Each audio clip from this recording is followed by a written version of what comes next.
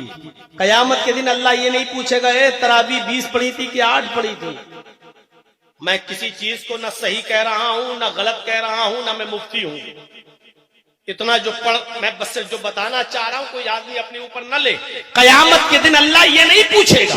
قیامت کے دن اللہ یہ کہے گا کہ تو نے یہ نماز اس طرح پڑھی یا نہیں جس طرح میرے نبی جناب محمد رسول اللہ صلی اللہ علیہ وسلم نے بتائی ہے. اس لیے کہ میں نے آئیڈیل اور نمونہ کسی ملا, مولوی, پیر, ولی, امام, محدث کو نہیں بنایا تھا. ہم نے آئیڈیل اور نمونہ محمد رسول اللہ صلی اللہ علیہ وسلم کو بنایا تھا. یہ پوچھے گا مہر کس کی؟ امریکہ کی مہر لگا دو اپنے نوٹ پر, جبکہ کرنسی وہاں کی مہنگی ہے. آپ کے ملک میں چل جائے گا وہ نوٹ؟ نہیں چلے گا. اب آپ کو اتنی لمبی, اتنی اسٹینڈرڈ مہر لگی ہے امریکہ کی, پھر بھی نہیں چل رہا ہے. نہیں چلے گا. کیوں؟ آپ کے ملک میں آپ کی کرنسی چلے گی, چاہے اس کی قیمت گھٹیا ہی کیوں نہ ہو, کم ہی کیوں نہ ہو. میرے بھائیوں, رکعتوں کی تعداد کم ہی کیوں نہ ہو, مہر چلے گی جناب محمد رسول اللہ صلی اللہ علیہ وسلم کی. ہمیں تو تعجب ہوتا ہے کہ لوگ اپنی اپنی کتابوں میں ایسے من گھڑت قصے کیسے لکھ دیتے ہیں. ایک کتاب پڑھ رہا تھا, لکھا ہمارے بزرگ ایک دن میں 2000 رکعتیں پڑھتے تھے. 2000 رکعتیں پڑھتے تھے.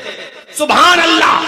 اور اس کتاب میں نیچے لکھا ہے, بہاوڑو تمہارے یہاں پر بھی کوئی ایسا ولی پیدا ہوا ہے جو ایک دن میں 24 گھنٹے میں 2000 رکعتیں پڑھتا. خوش ہوتے ہیں لوگ ایسے قصے اور کہانیاں سن کر. میں نے کسی جلسے میں کہا تھا, اس کا جواب دیتے ہوئے, الحمدللہ ایسا کوئی آدمی ہمارے یہاں پیدا نہیں ہوا جو ایک دن میں 24 گھنٹے میں 2000 رکعتیں پڑھتا تھا. یہ نماز تھی. آپ تھوڑا سا اپنے دماغ پر زور لگاؤ, اللہ اکبر, بہت جلدی بھی پڑھو گے تو آپ کم سے کم اسپیڈ یہ تو رکھو گے نا، سبحانک اللہم و بحمدک و تبارک اسمک و تعالی جدک و لا الہ غیرک، اعوذ باللہ من الشیطان الرجیم، بسم اللہ الرحمن الرحیم، الحمدللہ رب العالمین الرحمن الرحیم مالک یوم الدین، ایاک نعبد و ایاک نستعین. یہ اسپیڈ تو رکھو گے کم سے کم، کہ یہ بھی نہیں رکھو گے. اور پھر آپ پڑھ کے دیکھیے، آپ 4 رکعت آپ کو 5-6 منٹ سے کم نہیں لگیں گے. چلو 1 منٹ کی 1 رکعت مان لو تو 4 رکعتیں کتنی ہو گئی؟ 4 منٹ. اب آپ جوڑ لیجئے 1 گھنٹے میں کتنی ہوئی؟ 60 رکعت.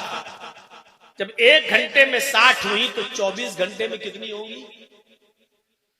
1 منٹ کی 1 رکعت ہی مان لو تو 24 گھنٹے میں 1440 کے آس پاس ہو رہی ہیں، 1500 مان لو. جب 1 منٹ کی 1 رکعت آپ پڑھیں گے تب 24 گھنٹے میں 1400 1450 1500 ہو رہی ہیں. اور حضرت پڑھتے کتنی ہیں؟ 2000. اب ان سے پوچھو کہ تم نمازیں پڑھ رہے تھے یا بابا رام دیو والی ایکسرسائز کر رہے تھے؟ جیسے بابا رام دیو پیٹ ہلاتا 1 2 3، یہ رکعتیں تمہاری تھی. کون سی نماز تم پڑھ رہے تھے؟ اور نیچے لکھا وہاں پڑھو، کیا ایسا ولی تمہارے یہاں پر بھی پیدا ہوا؟ الحمدللہ ایسا خرافاتی ولی تمہیں مبارک ہو، ہم اہل حدیثوں کو نہیں. تم لو اس کو اپنی پاکٹ میں رکھو، سنبھالے رہو اس کو. اور وہ بھی 1440 رکعتیں کب ہوں گی؟ جب 1 منٹ کی 1 رکعت مانو گے. کب ہوں گی؟ جب ہمارے بابا لیٹرین نہ کرنے جاتے ہو تب. اگر لیٹرین کرنے گئے تو 10 رکعتیں کم کر لو، 10 منٹ تو لگیں گے. کھانا کھانے اگر بیٹھ گئے 10 منٹ کھانا کھانے میں لگ گیا تو 10 رکعتیں اور کم کر لو. اور 24 گھنٹے میں اگر 2 گھنٹہ بھی سویا ہوگا، 2 گھنٹہ کم سے کم، تو 120 رکعتیں تب کم کر لو. میرے بھائیوں، ہر منٹ پر 1 رکعت کم کرتے جاؤ تو وہ بھی نہیں ہو رہی. 24 گھنٹے میں 1440 رکعتیں تب ہوں گی جب پیشاب چھوڑو، لیٹرین چھوڑو، اور جو ہے سونا چھوڑو، کھانا چھوڑو، پینا، ساری چیزیں چھوڑو، تب جا کر 1440 رکعتیں ہو رہی ہیں. میرے بھائیوں، آپ اندازہ لگائیے ہم اور آپ کا کن لوگوں کو فالو کر رہے ہیں. اسی لیے اللہ کے نبی جانتے تھے، تو اللہ تعالیٰ کے نے جو آپ کو علم دیا تھا اس کے اعتبار سے، تو آپ نے فرمایا صلو کما رأیتمونی اصلی. نماز ویسے مت پڑھنا جیسے اور لوگ پڑھتے ہو من مانی، نماز ویسے پڑھنا جیسے تم مجھے دیکھتے ہو نماز پڑھتے ہوئے، جیسے تم مجھے دیکھتے ہو. تو آئیڈیل اور ماڈل کون ہے؟ محمد رسول اللہ صلی اللہ علیہ وسلم. اور قیامت تک رسول کی زندگی ہمارے لیے آئیڈیل رہے گی. اس کا مطلب یہ ہے کہ قیامت تک محمد رسول اللہ کا نام بھی بلند رہے گا. آئیے ایک اور آیت پڑھ رہا ہوں، دیکھیے. اللہ تبارک و تعالیٰ نے محمد رسول اللہ صلی اللہ علیہ وسلم کی اتباع کرنے کا حکم بھی دیا، بلکہ اللہ تعالیٰ نے نبی کی اتباع کو اپنی محبت سے جوڑ لیا ہے.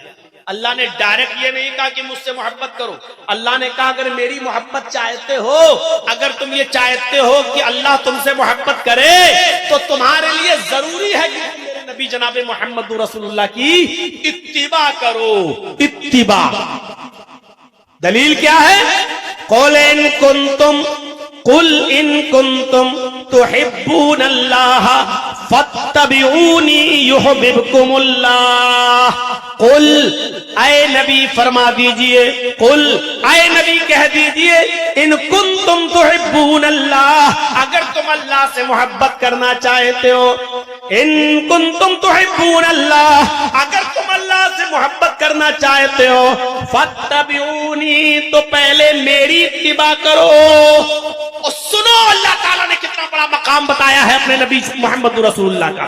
کہا اگر تم اللہ سے محبت کرنا چاہتے ہو، یعنی اللہ نے اپنی محبت کا معیار یہ بتایا ہے کہ رسول اللہ سے کی اتباع کرو. قل ان کنتم تحبون اللہ، اگر تم اللہ سے محبت کرنا چاہتے ہو، فاتبعونی، تو پہلے میری اتباع کرو. اتباع کا مطلب نقش قدم پر چلو، میری اتباع کرو. اور جب تم میری اتباع کرو گے تو اس کا ریزلٹ کیا ہوگا؟ اس کا نتیجہ کیا نکلے گا؟ یحببکم اللہ. جب تم میری اتباع کرو گے تو اللہ بھی تم سے محبت کرنے لگے گا. اللہ تعالیٰ نے اپنی محبت کا معیار یہی بتایا ہے کہ تم میرے رسول کی اتباع کرو. جب تک تم تم محمد رسول اللہ کی اتباع نہیں کرو گے اللہ بھی محبت نہیں کرے گا. دنیا میں کتنے لوگ, کون ایسا مسلمان ہے جو چاہے کہ اللہ ہم سے محبت نہیں کرے؟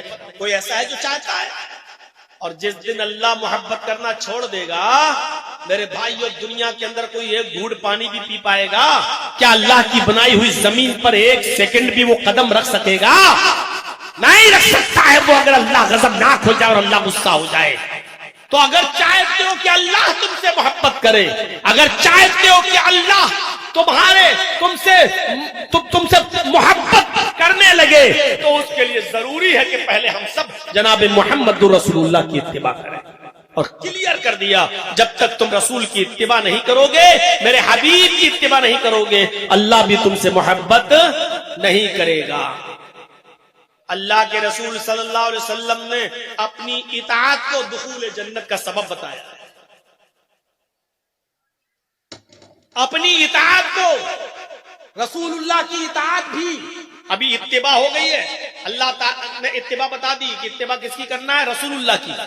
اور رسول اللہ صلی اللہ علیہ وسلم نے فرمایا کہ اطاعت میری کرو گے تو جنت میں داخل ہوگے. اطاعت جو میں نے کہہ دیا وہ کرو, ہر حال میں کرنا ہے.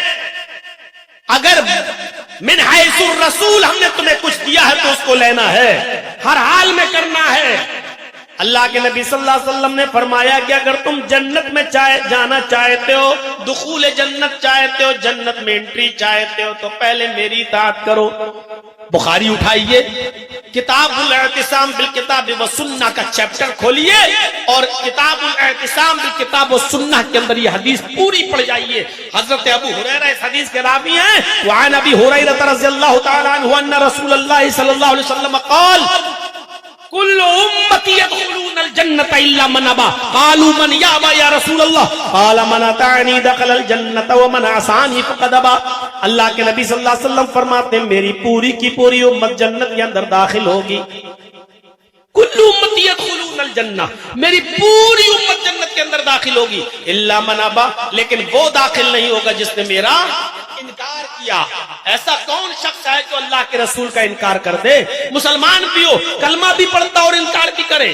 اللہ کے نبی صلی اللہ علیہ وسلم فرماتے ہاں ایسے لوگ میری امت میں ہوں گے جو میرا انکار کریں گے, مجھے مانیں گے بھی اور انکار کریں گے. ان کی دو کوالٹی ہوگی, ایک شخص وہ ہوگا جو مجھے ماننے کا دعویٰ کرے گا اور اطاعت بھی کرے گا, اور ایک شخص وہ ہوگا جو مجھے صرف مانے گا لیکن میری بات نہیں مانے گا, میری بات کا انکار کرے گا, میری بات نہیں تسلیم کرے گا. فرمایا من اطاعنی دخل الجنہ, جس نے میری اطاعت کی وہ جنت کے اندر داخل ہوگا.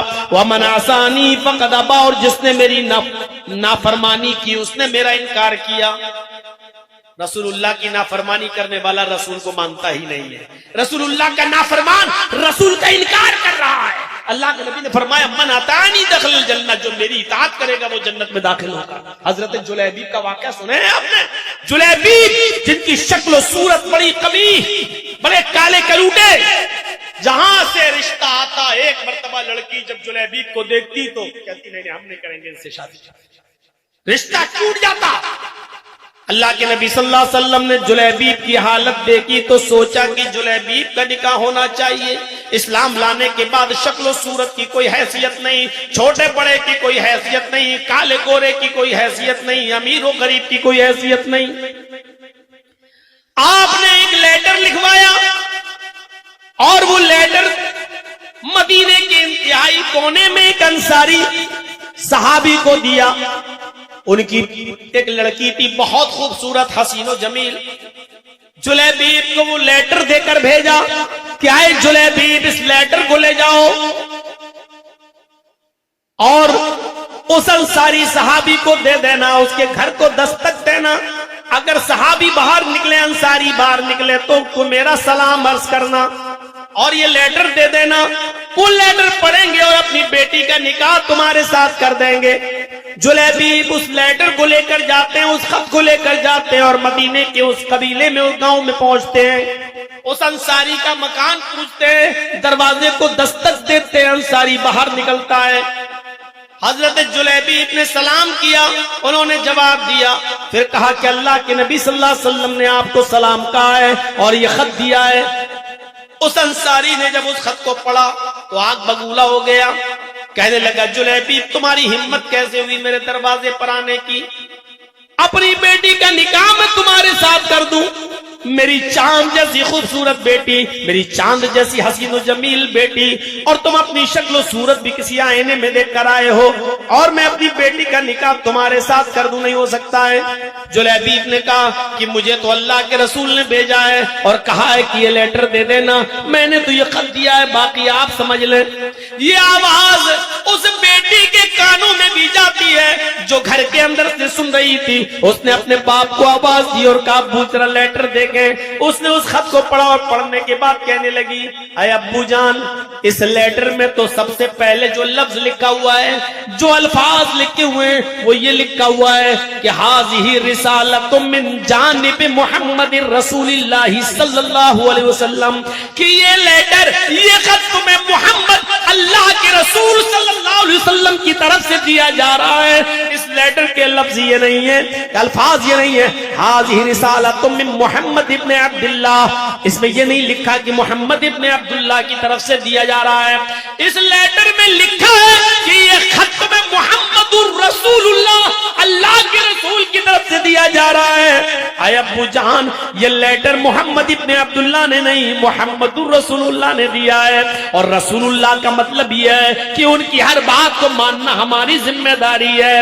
ہاں اگر محمد ابن عبداللہ کی حیثیت سے دیتے تو ہم ٹھکرا دیتے، چھوڑ بھی دیتے کہ کوئی گناہ نہیں، لیکن یہ تو رسول اللہ لیٹر دے رہے ہیں۔ آپ کی دو حیثیتیں، آپ نے محمد رسول اللہ کی حیثیت سے یہ لیٹر دیا ہے۔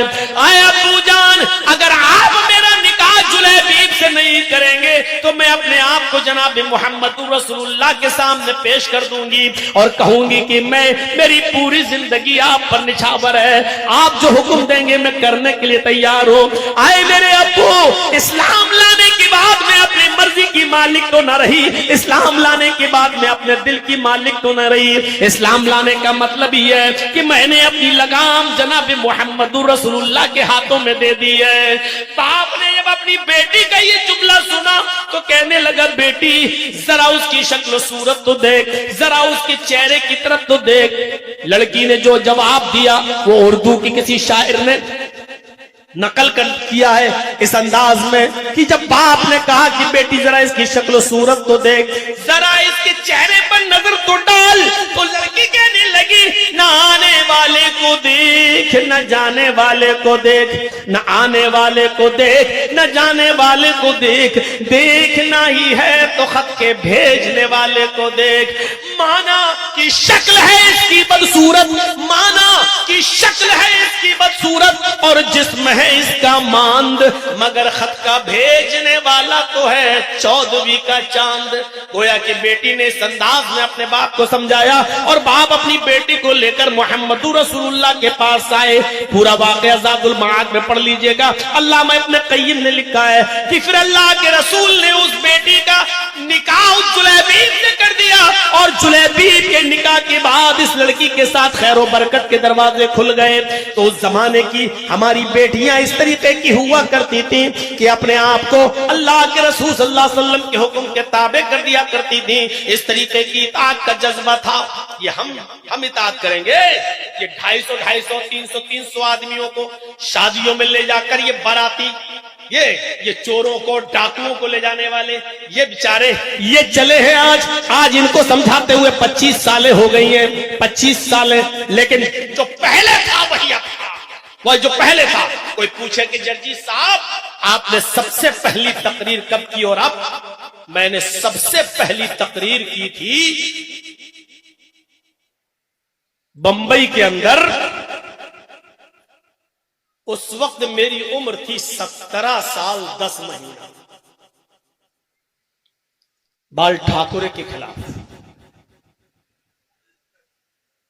اور جب اس نے کہا تھا نا کہ ہرے رنگ پہ پابندی لگا دو، مختار احمد ندوی کی صدارت تھی، باندرا میں جلسہ تھا، کانفرنس تھی، سب ہندو سب تھے اس میں، دیوبندی، بریلوی، شیعہ، سنی سب۔ تو بال ٹھاکرے نے کچھ کہہ دیا تھا کہ محمد عیاش، مکار، یہ اس طریقے کے جملے بولے تھے اس نے کہ ایک بیوی سے پیٹ نہیں بھرا تو 11 بیوی رکھتا تھا، اور جب میں دیش کا پردھان منتری بنوں گا تو ہرا رنگ بند کر دوں گا، یہ مسلمانوں کا رنگ ہے، اسلامی رنگ ہے، اور میں اس پہ پابندی لگا دوں گا. تو اس وقت مجھے لوگ لے کے گئے، میں بمبئی میں پروگرام میں نہیں گیا تھا لیکن میں وہاں تھا. تو ندوی صاحب کہنے لگے مختار صاحب چلیے تم اچھا بول لیتے ہو تو 10 منٹ کا ٹائم تمہیں بھی دلوا دیں گے بولنے کے لیے. تو میں گیا، لیکن اتفاق یہ تھا کہ ادھر بھی سب سے بعد میں ہم کو ٹائم ملا جیسے آج ملا. 17 سال 10 مہینے کا تھا میں. تو جب میں نے تقریر شروع کی سب لوگ تو ایسے ہی بول رہے تھے، یہ عبید اللہ خان اعظمی وغیرہ سب تھے اس میں، تو یہ سب ایسے ہی بول رہے تھے ٹھاکر جی معافی مانگے، ٹھاکر جی معافی مانگے، ان کو ایسا نہیں بولنا چاہیے، ہمارے نبی کی شان میں گستاخی ہوئی ہے، جب تک معافی نہیں مانگیں گے احتجاج ہوتے رہیں گے، جلوس نکلتے رہیں گے. میرے اندر اتنی عقل نہیں تھی. 17 سال 10 مہینہ جب میرا نمبر آیا تو میں نے 8 منٹ کا ٹائم کیا بولوں گا میں، نحمد و نصلی علی رسول الکریم، اسی میں 1-2 منٹ نکل گئے. اب 6 منٹ کی تقریر میں میں نے کہا کہ ہمارے نبی کی تو 11 بیوی تھی، جن کا ذکر 7 تو بیوی تھی اور 11 اور 1 ماریا قبطیہ کو جوڑ لو جو باندھی تھی تو 12. تو آپ کو 12 بیوی رکھنے والا 11 بیوی رکھنے والا عیاش نظر آ رہا ہے. بس میں نے اس میں کہہ دیا تھا کہ ہمارے ٹھاکر جی ذرا یہ بتائیں کہ مہابھارت میں لکھا ہے کرشن جی کی جو ہے کشن کنہیا کی 16,108 ہے، ان کے بارے میں تمہارا کیا خیال ہے؟ اگر 11 بیوی رکھنے والا عیاش ہے تو 16,108 رکھنے والا، اور بانسری بجاتے سب کو اکٹھا کر لیتے اپنے پاس بٹھا لیتے اور کہا جاتا چاروں طرف گوپیاں بیچ میں کنہیا، اس کے بارے میں کیا خیال ہے؟ اب پولیس والے سترک ہو گئے، یہ کیا بول رہا ہے، یہ کیا؟ جب چاروں طرف، اب مجھے اتنی عقل کہاں، میں نے کہا چلے ہیں اسلامی رنگ، ہرے رنگ پہ پابندی لگانے کی بات. ارے کتنے ہرے رنگ پہ پابندی لگاؤ گے؟ ہم نے کہا لوکی کھاتے ہو وہ ہرے رنگ کی، پالک کھاتے ہو وہ ہرے رنگ کا، پرول کھاتے ہو وہ ہرے رنگ کا، ہرا دھنیا کھاتے ہو وہ ہرے رنگ کا، ہری مرچ کھاتے ہو وہ ہرے رنگ کا، جتنے بھی پیڑ پودے اور گھاس ہے وہ سب ہرے رنگ کی. میں نے کہا ٹھاکر جی لال رنگ کو کیسے اور ہرے رنگ کو کیسے مٹاؤ گے اور لال رنگ کو کیسے تم استھاپت کرو گے؟ اگر ہرے رنگ کو مٹاؤ گے تو لوکی کھانا چھوڑو، پالک کھانا چھوڑو، ہری سبزی کھانا بند کرو، اور لال رنگ تو ایک ہی ہوتا ہے، یا تو ٹماٹر کھاؤ یا وہ کھاؤ جو ہم لوگ کھاتے ہیں. بس اتنا ہی بولا اور اسی وقت پکڑ لیا گیا وہیں پر، چلو. اور اس وقت اتنا پتلا دبلا تھا کہ وہ ہتھکڑی بھی میرے ہاتھ سے نکل جاتی تھی، ایسے وہ ڈالتا تھا وہ نکل جاتی تھی. اور 24 گھنٹے ہم کو رکھا وہاں دادر کے لاک اپ میں، اور وہ تو فائنل تو ہو رہا تھا لیکن بچ گیا، 2 مہینے کم تھا، نابالغ نکلا، اس لیے ہم کو جیل تک نہیں پہنچایا. تو میرے بھائیوں 17 سال 10 مہینے وہ میری پہلی تقریر تھی. اس کے بعد سے جب کر رہے ہیں تو آج میری 45-46 ایئر. اب یہاں سے آپ اندازہ لگا لو کہ کتنے سال کا زمانہ گزر چکا ہے. اب 46-45 کے بعد اب آپ جوڑ لو 18 سے اتنے سالوں سے میں تقریریں کر رہا ہوں. اب کوئی آدمی اگر مجھ سے پوچھے کہ جرجی صاحب اتنے جلسے آپ نے کیے، اتنی کانفرنسیں کی، کتنا فرق آپ کو ان جلسوں سے ملا ہے اور ان اجلاس میں آپ نے کیا سیکھا اور کتنا فرق نظر آیا، تو میں کہوں گا 0. ابھی تک کوئی فرق نہیں پڑا. جو آج سے 25-30 سال پہلے جو جہیز چلتا تھا آج بھی وہی جہیز. 20-25 سال پہلے جو براتیوں چوروں ڈکیتوں کی جو پوری ٹیم جاتی ہے لڑکی والوں کے گھر ٹھونسنے کے لیے، ہم کھانے کے لیے نہیں بولیں گے، ٹھونسنے کے لیے جاتی ہے، جو پہلے تھا وہ آج بھی ہے. میرے بھائیوں جو پہلے سائیکل چلتی تھی اب موٹر سائیکل چلنے لگی، پہلے تھوڑا موٹر سائیکل چلتی تھی اب فارچونر 4 ویلر چلنے لگی. ترقی اور ہوئی ہے. اگر کوئی نمبر پوچھنا چاہے کہ جرجی صاحب کتنا نمبر دو گے، سماج کو کتنی اصلاح ہوئی، تو میں کہوں گا 100 میں 0. کوئی فرق نہیں.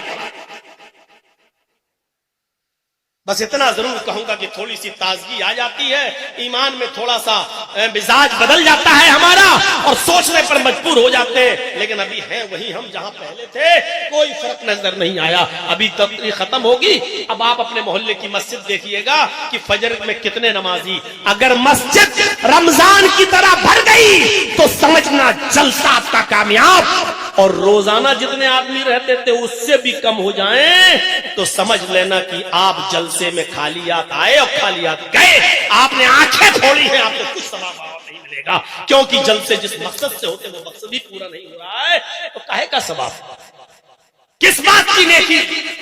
ابھی فجر کی اذان اور نماز مسجدیں بتلا دیں گی کہ اس جلسے کا کتنا اثر ہوا ہے، اس اجلاس کا کتنا اثر ہوا ہے. آپ دیکھ لیجئے گا. بہت زیادہ آپ کو سوچنے کی ضرورت نہیں، صرف فجر کی نماز پڑھنے کے بعد آپ خود سوچ لیجئے گا کہ کتنا اثر ہوا ہے اس اجلاس کا. آپ کی مسجدیں بتا دیں گی، آپ کے محلے کی مسجدیں بتا دیں گی کہ اس جلسے کا کتنا اثر ہوا ہے. مولانا جو بول رہے تھے وہی بولیے، ایسے تو پھر کوئی آدمی جلسہ ہی نہیں کرائے گا. وہ آپ سوچئے، آپ کا کام ہے. یہ اطاعت تھی، یہ اطاعت اللہ کے نبی جناب محمد رسول اللہ صلی اللہ علیہ وسلم کے زمانے میں لڑکی کہہ رہی کہ مجھے، اور وہ دور تھا. ایک عورت آئی اللہ کے نبی کے پاس، بخاری پڑھی ہے کتاب النکاح. اللہ کے رسول میں اپنے آپ کو ہبا کر رہی ہوں. اللہ کے نبی نے کہا نہیں. 3 بار اس نے کہا، اللہ کے نبی خاموش رہے. ایک صحابی کہنے لگے اللہ کے رسول اگر آپ نکاح نہیں کرنا چاہتے تو میرے ساتھ کر دیجئے نا، میں کرنے کے لیے تیار ہوں. اللہ کے نبی نے اس صحابی سے کہا تم کرو گے؟ اس عورت سے پوچھا تم اس کے ساتھ کرو گی؟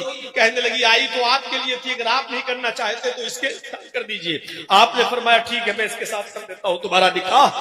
آپ نے اس سے پوچھا کہ حل عندک شیء، تمہارے پاس کوئی چیز ہے، کیا دو گے؟ یعنی مہر. جہیز نہیں پوچھا تھا لڑکی سے، عورت سے کہ کچھ ہے تیرے پاس.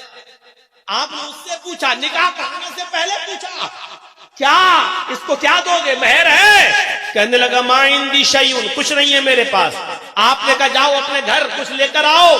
وہ گیا اور آنے کے بعد کہتا ما وجدت شیئا یا رسول اللہ، کچھ نہیں ملا مجھے گھر پر ہے اللہ کے رسول. آپ نے کہا دوبارہ جاؤ، التمس خاتما من الحدید، لوہے کی انگوٹھی مل جائے تو وہی لے آؤ. وہ دوبارہ گیا، گھر پہ آیا، کہا اللہ کے رسول میرے گھر پہ لوہے کی انگوٹھی بھی نہیں ہے، سونے کی نہیں لوہے کی. کہا لوہے کی انگوٹھی بھی نہیں ہو، چلے ہو نکاح کرنے، کیا دو گے تم اپنی بیوی کو مہر؟ کہنے لگا کچھ نہیں ہے میرے پاس. مایوس ہو گیا، جانے لگا. آپ نے کہا کہاں جا رہے ہو؟ کہا اللہ کے رسول جا رہا ہوں کھیتی باڑی کرنے، کھیت میں جا رہا ہوں کام کرنے. ارے میرے ماں باپ تو ہیں، ان کو تو ان کی خدمت تو میں ہی کرتا ہوں، جب کچھ ہے ہی نہیں تو نکاح ہو ہی نہیں سکتا. جاؤں کچھ کماؤں، کچھ حاصل کروں. آپ نے فرمایا ادھر آؤ، تمہیں قرآن یاد ہے؟ کتنا یاد ہے؟ اب دیکھو گھر میں کچھ نہیں ہے، کچھ نہیں ہے. تو کہا کہ کچھ تو ہوگا. کہ کچھ نہیں، ایک لنگی ہے. عندی ازار یا رسول اللہ، اللہ کے رسول ایک لنگی ہے میرے پاس. آپ نے کہا اچھا ایک لنگی ہے کہاں؟ ارے اسی کو لے آؤ یار، وہی دے دو. کہنے لگا پرانی ہے. آپ نے کہا بنی رہنے دو لیکن اس کو دے دو. کہتا اللہ کے رسول اگر اس کو دے دوں گا تو میں کیا پہنوں گا، وہی پہن کے تو سوتا ہوں میں. کہا اچھا تو تم وہ بھی نہیں دے سکتے ہو؟ کہا آدھی پھاڑ کے دے دوں گا، یعنی ایک لنگی کا ٹکڑا، آدھا ٹکڑا اس کو آدھا میں، کم سے کم کہیں بچھا کے بیٹھنے کے کام تو آ جائے گا. اللہ کے نبی نے کہا پھر آدھی لنگی کا وہ کیا کرے گی، اس کے بھی تو کسی کام کی نہیں رہے گی. ارے دینا تو پوری دو، نہیں تو آدھی کس کام کی. کہنے لگا پوری تو نہیں دے سکتا، پھر میرے پاس کچھ نہیں رہ جائے گا. اللہ کے نبی صلی اللہ، غور کیجئے، ایک لنگی پرانی اور شادی کرنے کا سپنا، شادی کرنے کا خواب، کوئی سوچ سکتا ہے یہ اسلام کی سادگی پر؟ اللہ کے نبی نے کہا اچھا یہ بتاؤ قرآن کتنا یاد ہے؟ کہنے لگا سورہ ہمیں حاقہ یاد ہے، سورہ ملک یاد ہے، سورہ حشر یاد ہے، سورہ دہر یاد ہے، سورہ قیامہ یاد ہے، سورہ نبا یاد ہے. اللہ کے نبی صلی اللہ علیہ وسلم نے جب اس کی زبان سے یہ صورتوں کے نام سنے تو آپ کی آنکھوں میں آنسو آ گئے. روتے ہوئے کہتے ہیں کہ اتنی صورتیں تمہیں یاد ہیں؟ فرمایا ہاں. کہیے تمہیں سناؤں. اللہ کے نبی نے فرمایا کیا یہی صورتیں تو اپنی ہونے والی بیوی کو سکھا دے گا؟ کیا یہی صورتیں تو اپنی ہونے والی بیوی کو یاد کرا دے گا؟ کہنے لگا جی. آپ نے اس عورت سے پوچھا کہ تیرے شوہر کے پاس ہونے والے کچھ نہیں ہے، ایک لوہے کی انگوٹھی بھی نہیں ہے، قرآن کی انہی صورتوں کو میں مہر بنا دیتا ہوں، کیا تو مال کے بدلے ان صورتوں کو مہر میں قبول کرتی ہے؟ اس نے کہا اللہ کے رسول جس لڑکی کے، جس عورت کے نکاح میں قرآن کی صورتیں مہر بن جائیں، اس سے زیادہ بابرکت اور پاکیزہ نکاح کس کا ہو سکتا ہے؟ مجھے منظور ہے. اللہ کے نبی صلی اللہ علیہ وسلم نے وہیں بیٹھے بیٹھے نکاح کا پڑھا دیا. چونکہ اس عورت کا ولی کوئی نہیں تھا، کیونکہ اس کے باپ انتقال کر چکے تھے، اس لیے اللہ کے رسول خود قاضی کی حیثیت سے آپ اس کے ولی بن گئے اور آپ نے اس عورت کو وہیں سے رخصت کر دیا. نہ چوروں کا پتہ، نہ باراتیوں کا پتہ، نہ ڈکیتوں کا پتہ، نہ ہلدی کا پتہ، نہ ملیدے کا پتہ، نہ ابڑنے کا پتہ، میرے بھائیوں نہ جہیز کا پتہ. اور آج 1400 سال کے بعد بھی سادہ شادی کے تذکرے مولوی جرجیس آپ کی محفل میں کر رہا ہے. مجھے بتاؤ اڈانی نے اپنی بیٹی کی شادی کی ہے, اس کا ذکر کتنے دن چلا؟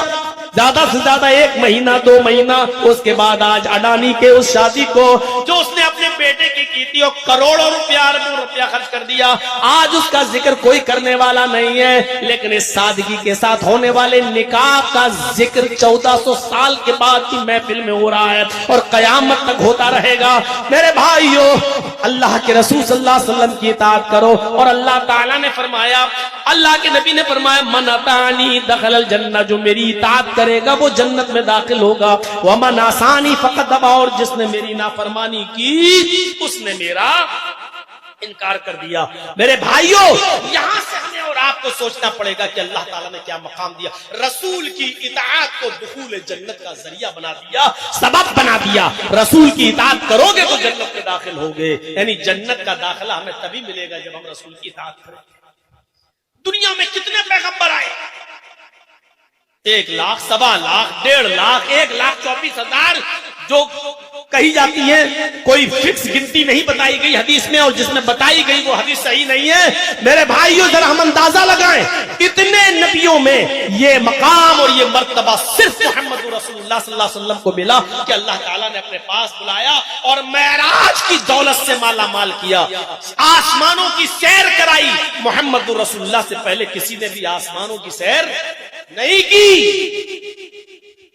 قرآن پڑھیے, سبحان الذی اسری بعبدہ لیلا من المسجد الحرام الی المسجد الاقصی. سبحان الذی اسری بعبدہ لیلا من المسجد الحرام الی المسجد الاقصی. بابرکت ہے وہ ذات جو لے گئی اپنے بندے محمد رسول اللہ صلی اللہ علیہ وسلم کو راتوں ہی رات مسجد حرام سے بیت المقدس تک. کتنی بڑی سعادت. اور پھر بیت المقدس سے آپ نے 7 آسمانوں کا سفر کیا, جنت دیکھی, جہنم دیکھی, اور وہاں سے پھر ریٹرن واپس بھی آ گئے. یہاں آپ دیکھیے کتنا بڑا مقام اللہ تبارک و تعالیٰ نے دیا ہے. کوئی یہ نہ کہے کہ اللہ کے رسول گئے تھے, نہیں, اللہ لے گیا تھا. بہت سے لوگ کہتے ہیں نا, تم تو اپنے جیسا انسان مانتے ہو, تو اللہ کے رسول اگر تمہارے جیسے انسان تھے تو وہ آسمانوں پر گئے, تم کیوں نہیں جاتے ہو؟ جاؤ, جا کر دکھاؤ. محمد رسول اللہ نہیں گئے, یہ تمہاری بھول ہے, اللہ لے گیا. قرآن کا الفاظ پڑھیے, سبحان الذی اسری بعبدہ, بابرکت ہے وہ ذات جو لے گئی اپنے بندے کو. اللہ لے گیا. اور اللہ کیسے لے گیا؟ یہ سوال کرنا کفر ہے.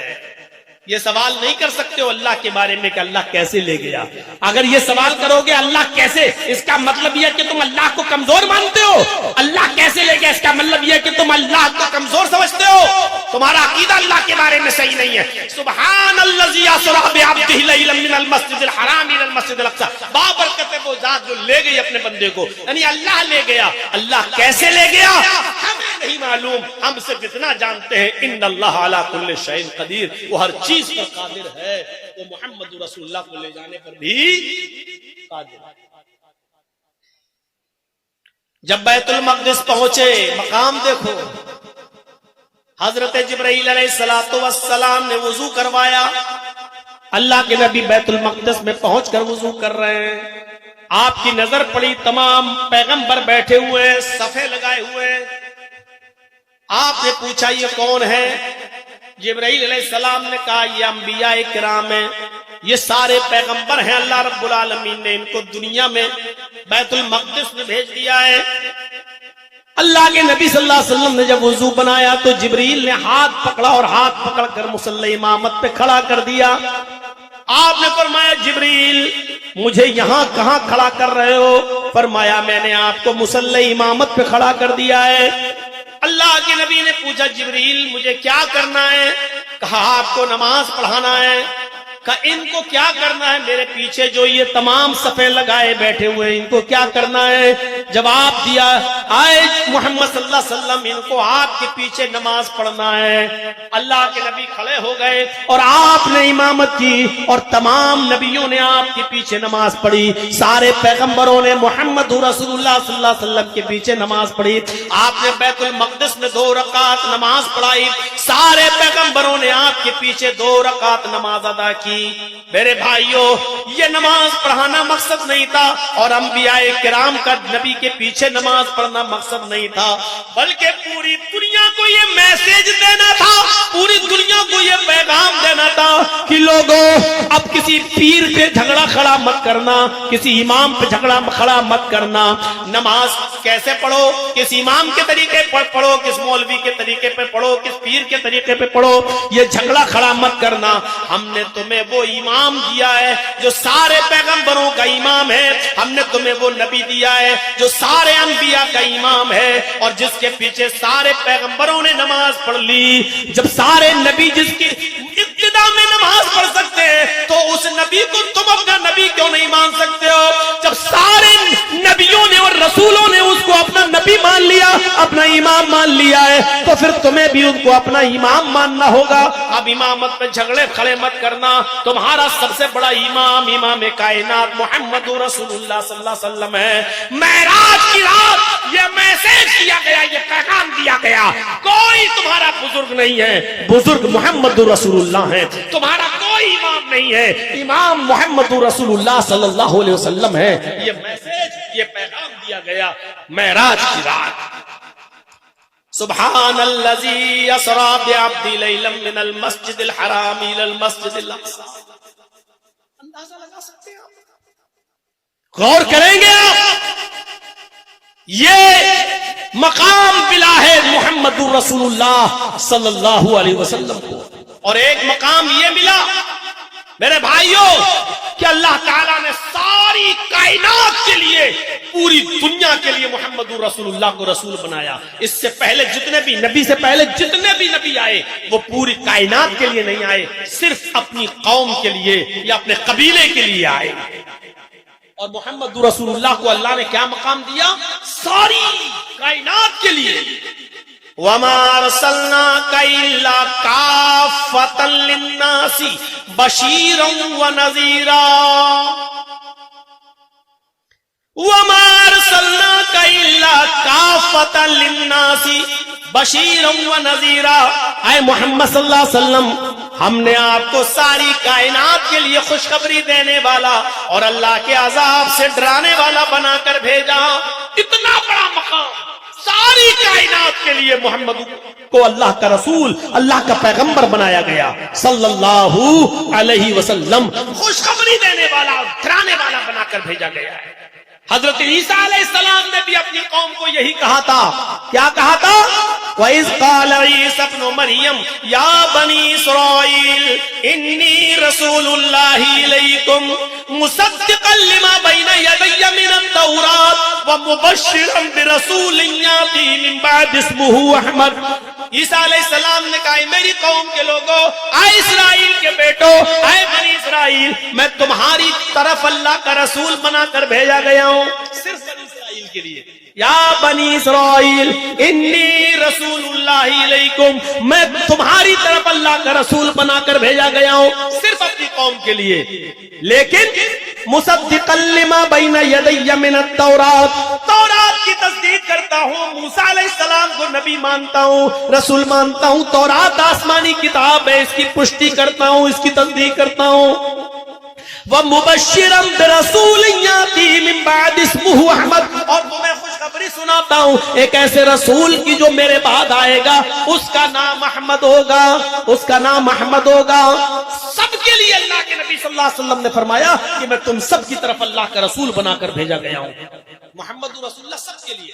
اللہ کے نبی صلی اللہ علیہ وسلم نے فرمایا کہ 5 چیزیں ایسی ہیں جو مجھے دی گئی، مجھ سے پہلے کسی نبی کو نہیں دی گئی.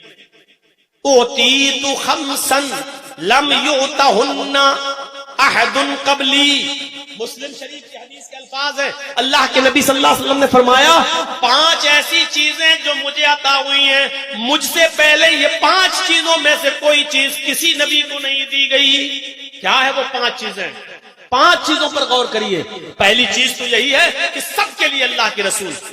کان کل نبی یبعث الی قومی خاصۃ وبعثت الی کل احمر واسود اللہ کے نبی فرماتے ہیں پہلی چیز کیا ہے کہ اللہ نے جتنے بھی نبی دنیا میں بھیجے وہ اپنی قوم کے لیے، خاص اپنی قوم کے لیے بھیجے، الی قومی خاصۃ، وہ صرف اپنی خاص قوم کے لیے آئے۔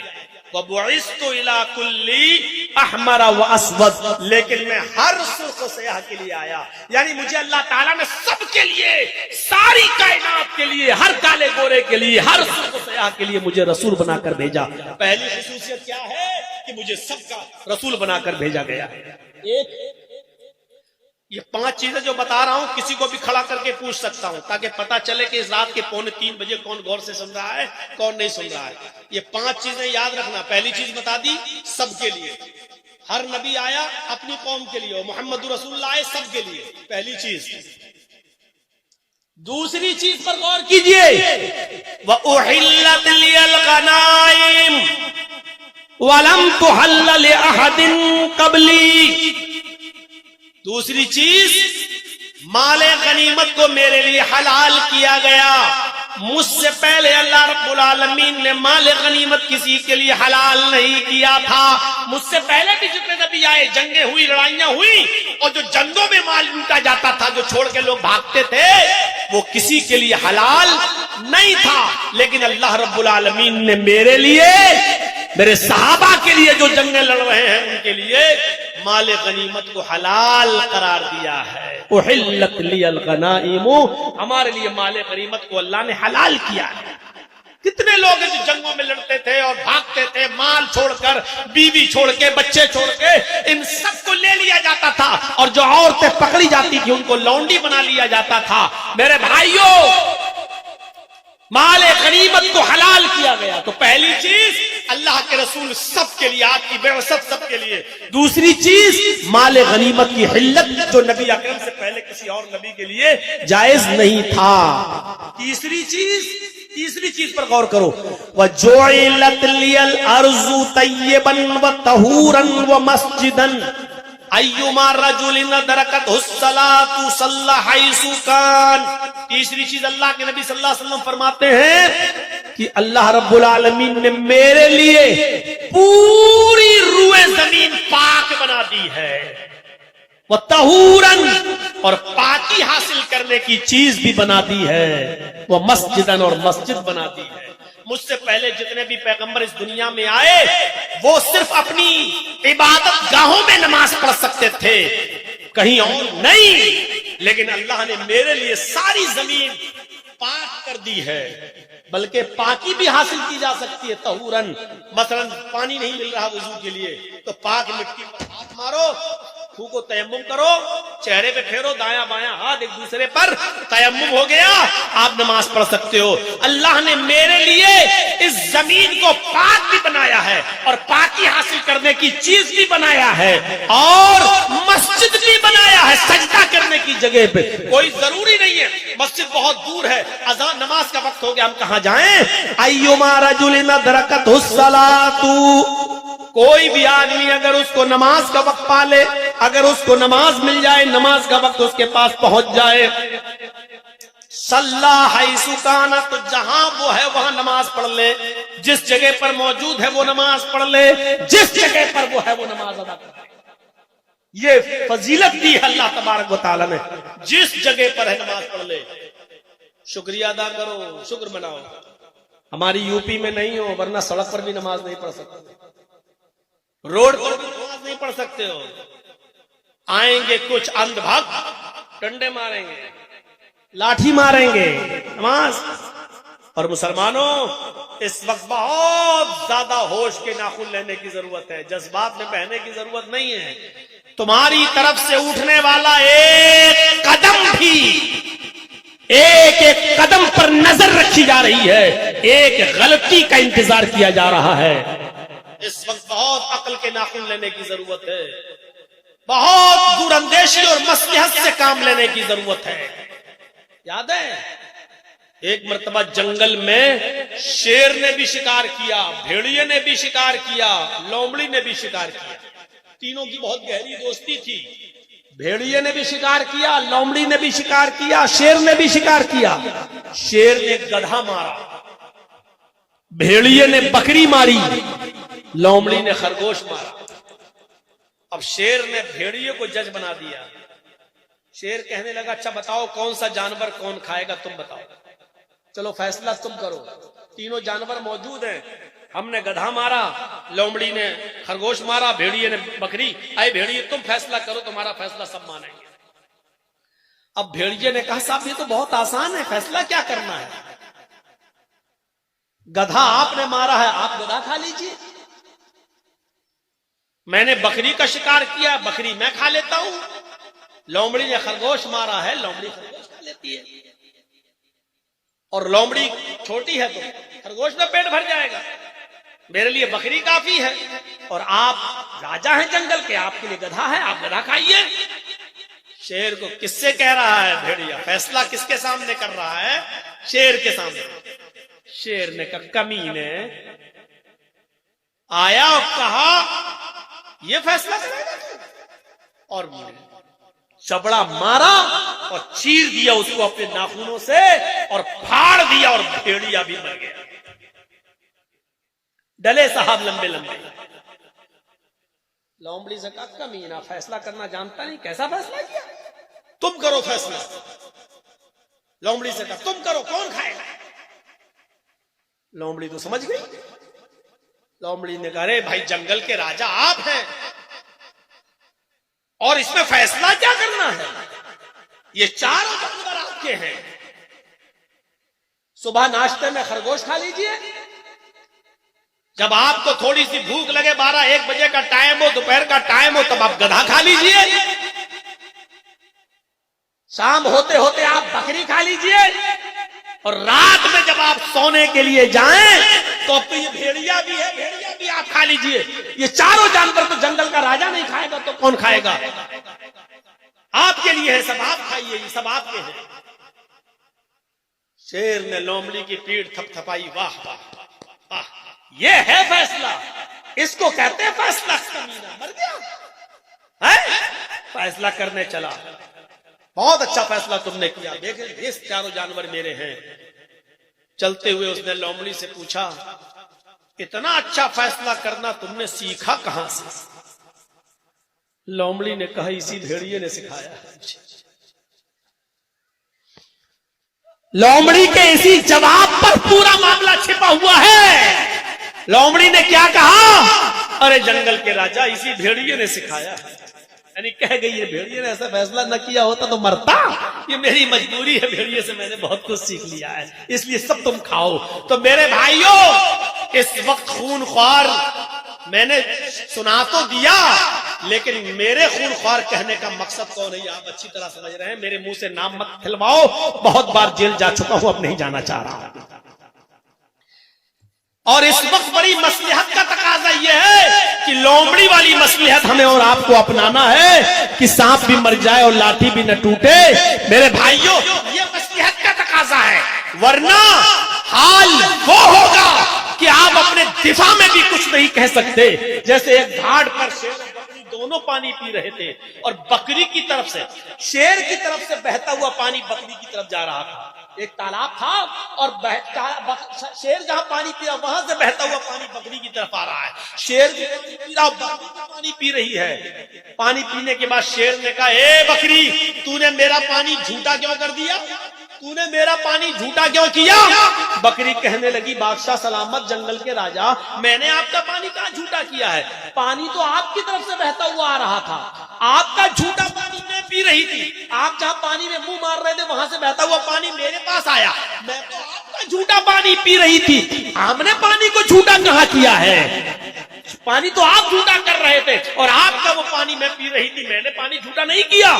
شیر نے کہا کم بخت منہ چلاتی ہے, جواب دے رہی ہے مجھے, اٹھا, اور اس نے بکری کو پھاڑ دیا اور کھا گیا.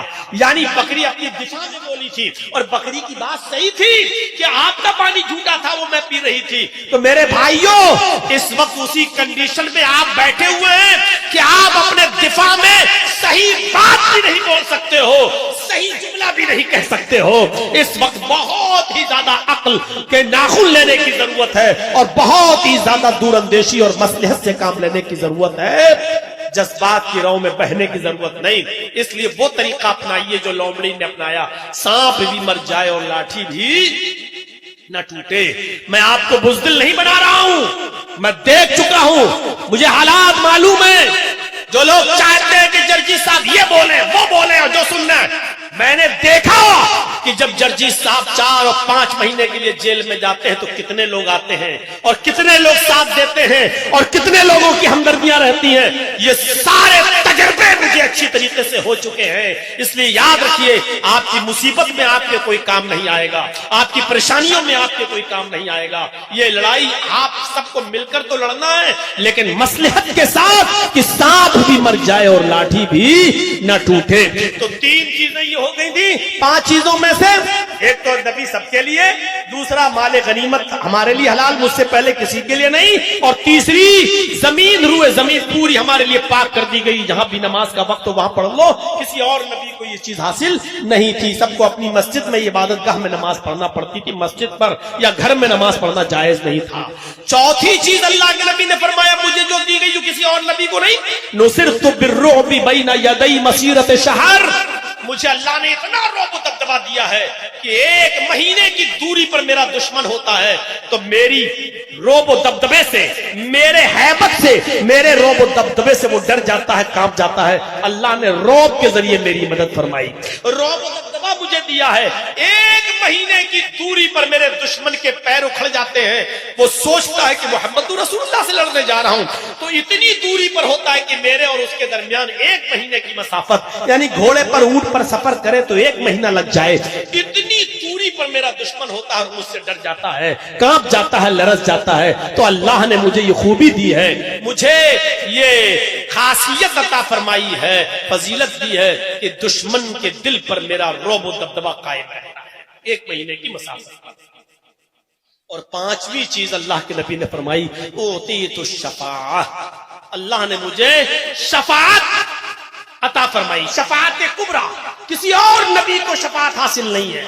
قیامت کے دن لوگ سارے نبیوں کے پاس جائیں گے, سب منع کر دیں گے, نہیں نہیں نہیں نہیں, میں نے یہ کیا تھا, میں نے یہ کیا تھا. نوح علیہ السلام کہیں گے میں مچھلی کے پیٹ میں چلا گیا. آدم علیہ السلام کہیں گے مجھے اللہ نے منع کیا تھا, اس درخت کے پاس مت جانا, میں چلا گیا. کوئی کچھ, سب اپنی اپنی پرابلم بتا دیں گے. سب لوگ اللہ کے رسول کے پاس آئیں گے, اللہ کے نبی سے فرمائیں گے ہماری سفارش کر دیجیے اللہ سے, آپ اللہ کے برگزیدہ پیغمبر ہیں, آپ اللہ کے نبی ہیں, اللہ کے پیغمبر. تب اللہ کے نبی صلی اللہ علیہ وسلم فرماتے ہیں میں سجدے میں چلا جاؤں گا اور اللہ کی حمد و ثنا بیان کروں گا. جتنی اللہ رب العالمین چاہے گا میں اللہ کی حمد و ثنا بیان کروں گا. پھر آسمان سے آواز آئے گی, اللہ فرمائے گا ارفع راسک سل توتا وشفی تشفع. اے محمد صلی اللہ علیہ وسلم اپنا سر اٹھائیے. اے اللہ کے نبی جناب محمد رسول اللہ صلی اللہ علیہ وسلم آپ اپنا سر اٹھائیے, سل مانگیے, توتا جو مانگیں گے آپ دیا جائے گا. وشفی تشفع, سفارش کیجیے آپ, سفارش بھی آپ کی قبول کی جائے گی. جب اللہ کے نبی صلی اللہ علیہ وسلم کو یہ حکم ہوگا کہ اپنا سر اٹھاؤ, تب اللہ کے نبی صلی اللہ علیہ وسلم اپنا سر اٹھائیں گے. اللہ فرمائے گا سل مانگو, توتا جو مانگو گے دیا جائے گا. حالانکہ اللہ کو معلوم ہے کہ کیا مانگنا ہے میرے نبی کو, لیکن پھر بھی کہہ رہا ہے مانگو, جو مانگو گے دیا جائے گا. اللہ کو اچھا لگتا ہے کہ کوئی بندہ اس سے مانگے. اچھا ایک بات بتاؤ, ہم لوگ گئے نماز پڑھی اور دعا مانگنا چاہ رہے ہیں, کیا اللہ کو نہیں معلوم کہ ہم کیا مانگیں گے؟ اللہ کو تو معلوم ہے, لیکن پھر بھی کہہ رہا ہے ادعونی استجب لکم, مجھ سے مانگو میں تمہیں دوں گا. کیوں؟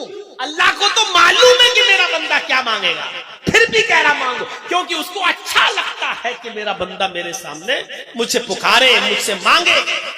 ماں کو معلوم ہے بچہ بھوکا ہے, لیکن جب روتا ہے تب ماں اس کو دودھ پلاتی ہے, تب دودھ پلاتی ہے, کیونکہ بچے کے رونے سے ماں کو محبت بڑھتی ہے کہ اب بچہ دودھ مانگ رہا ہے. ماں سے بڑا ڈاکٹر کوئی پیدا نہیں ہوتا ہے, ماں سے بڑا ڈاکٹر کوئی پیدا نہیں ہوا ہے. ماں بچے کے رونے سے پتہ لگا لیتی ہے کہ بچہ درد کی وجہ سے رو رہا ہے یا بھوک کی وجہ سے رو رہا ہے. ماں سے بڑا کوئی ڈاکٹر نہیں ہے. میں نے کیسی اولادوں کو دیکھا میرے بھائیوں, اپنی ماں پر ڈانٹتے ہوئے کہتے ہیں, اپنی بیوی کی بات مانتے ہوئے. ماں نے پوچھا بیٹا کیا, ارے تو جا یار, تو کیوں آ گئی بیچ میں, تو نہیں سمجھے گی ہمارے بیچ میں, تو نہیں سمجھے گی, ارے جا, ارے جا ڈگریا, جا بڈھی, ارے اماں جاؤ, تم نہیں سمجھو گی کیا ہے. اس ماں سے کہتے تم نہیں سمجھو گی. جب تو چھوٹا تھا بچپن میں بولنا بھی نہیں جانتا تھا، جو تیرے رونے کی آواز سے پہچان جاتی تھی کہ تو دودھ مانگ رہا ہے یا تیرے ہسلی پسلی میں درد ہو رہا ہے، پیٹ میں درد. آج تو اس ماں سے کہہ رہا ہے کہ تو نہیں سمجھے گی، تو اس سے بڑا بے غیرت کون ہوگا؟ میرے پیارے ساتھیوں، اللہ کو معلوم ہے کہ میرا نبی کیا مانگے گا، لیکن پھر بھی کہہ رہا ہے مانگو، جو مانگو گے دیا جائے گا. ایک میسج یہ دیا جا رہا ہے کہ اے لوگوں، میرے نبی کو بھی مانگنا پڑے گا. اے لوگوں، دنیا میں کوئی مشکل کشا نہیں ہو، حاجت روا نہیں، دنیا میں بھی میرا نبی مجھ سے مانگتا تھا اور آخرت میں بھی میرا نبی مجھ سے مانگے گا. دینے والا میں ہی ہوں، میرے علاوہ انتم الفقراء، تم سب فقیر ہو، تم سب فقیر ہو، دینے والا میں. دنیا میں بھی سارے نبیوں نے مجھ سے مانگا. ایوب علیہ السلام نے صحت مجھ سے مانگی، آدم علیہ السلام جنت سے نکالے گئے، اپنے خطا کی اور غلطی کی معافی.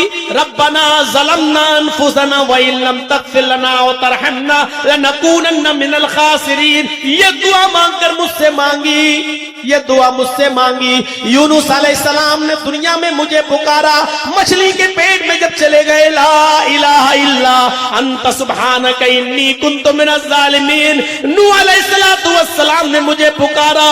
ابراہیم علیہ السلام کو جب آگ میں ڈالا گیا تو قلنا یا نار کونی بردا وسلام علی ابراہیم، ابراہیم کے لیے آگ میں نے ٹھنڈی کی. یہ سارے نبیوں نے دنیا میں مجھے پکارا اور میں نے ان کو سنا. خود محمد رسول اللہ صلی اللہ علیہ وسلم نے مجھے پکارا ہے. جب جنگ بدر میں 313 ایک طرف اور 1000 سے زیادہ کا لشکر ایک طرف، یہ نہتے وہ ہتھیاروں سے لیس، جب یہ کنڈیشن دیکھی تو نبی اکرم سجدے میں گر گئے اور یہ دعا مانگنے لگے، اللہم لا تہلک حاذل اصابہ ان تہلک حاذل اصابہ لن تعبد بعد اليوم قط الہ العالمین. آج یہ مٹھی بھر جماعت 313 اگر ہلاک ہو گئی، برباد ہو گئی، روئے زمین سے مٹ گئی، تو اس زمین پر کبھی کوئی اللہ اللہ کہنے والا نہ ہوگا، کوئی تیرا نام لینے والا نہ ہوگا، کوئی تجھے پکارنے والا نہ ہوگا، کوئی تیری عبادت کرنے والا نہ ہوگا. سارے نبیوں نے دنیا میں بھی مجھے پکارا اور آخرت میں بھی مجھے پکارنا ہے. نبی محمد رسول اللہ بھی مجھ سے مانگیں گے اے اللہ. تب اللہ کے نبی دعا کریں گے اور سفارش فرمائیں گے کہ اللہ فلاں فلاں کو، ان سب کو، ہمارے بھائی مسلمانوں کو، میری امت کو بخش دے. تب اللہ تعالیٰ جتنے لوگوں کو چاہے گا نبی کی سفارش قبول کر کے ان کو جنت کا حقدار بنا دے گا اور جنت میں بھیج دے گا، جنت میں داخل فرما دے گا. یہ مقام، یہ مرتبہ، یہ شفاعت اللہ رب العالمین نے محمد رسول اللہ صلی اللہ علیہ وسلم کو عطا فرمائی ہے. میرے پیارے ساتھیوں، عظمت رسول پر اور بھی باتیں کہی جا سکتی ہیں، لیکن 3 بج گئے ہیں، مجھے بھی مظفرپور کی طرف نکلنا ہے آدھے گھنٹے کے اندر اندر. تو اس لیے مجھے صرف اتنی سی التماس کے بعد 1:20 پہ میں بیٹھا تھا اور 1 گھنٹہ 40 منٹ کے اس خطاب کو پر اکتفا کرتا ہوں، اس امید کے ساتھ کہ مقام رسالت کو سمجھیں گے، عظمت رسول کو سمجھیں گے اور محمد رسول اللہ کو اپنا امام اور اپنا پیشوا سمجھیں گے اور ہر معاملے میں نبی کی اطاعت اور نبی کی اتباع ہی کو اوڑھنا اور بچھونا سمجھیں گے. اللہ سے دعا کرتا ہوں کہ بار الہ ہمیں محمد رسول اللہ کا مطیع و فرما بردار بننے کی توفیق عطا فرما، نبی اکرم صلی اللہ علیہ وسلم کی اتباع کرنے کی توفیق عطا فرما. الہ العالمین جب تک تو ہمیں زندہ رکھ، اسلام پر زندہ رکھنا، اور جب ہمارا خاتمہ ہو تو ایمان پر ہمارا خاتمہ فرمانا. وما علینا الا البلاغ المبین وآخر دعوانا ان الحمد للہ رب العالمین. السلام علیکم ورحمۃ اللہ وبرکاتہ. بہت ہی درد کے ساتھ ایک پیغام میں آپ کو دینا چاہتا ہوں. مجھے بہت تکلیف ہوتی ہے میرے بھائیوں، جب کوئی شخص دوڑتا ہوا اور بھاگتا ہوا جب آتا ہے مسافے کے لیے اور ساتھ میں پھر وہ سیلفی لینے کی، فوٹو لینے کی کوشش کرتا ہے. میرے بھائیوں، کسی عالم کی فوٹو سیلفی لینے سے آپ جنتی نہیں ہو جائیں گے. آپ اس تکلیف میں مت ڈالیے گا. آپ سے گزارش ہے، اگر مجھ سے محبت اور علماء سے محبت ہے تو ان کو اپنی دعاؤں میں یاد رکھیے، ہم بھی دعاؤں میں یاد رکھیں گے، لیکن آپ سیلفی کے لیے اور مسافے کے لیے آپ نہیں دوڑیں گے. اللہ تعالی ہم سب کو علماء کی عزت کرنے کی توفیق عطا فرمائے اور ایک دوسرے کو تکلیف دینے سے بچائے. السلام علیکم ورحمۃ اللہ وبرکاتہ.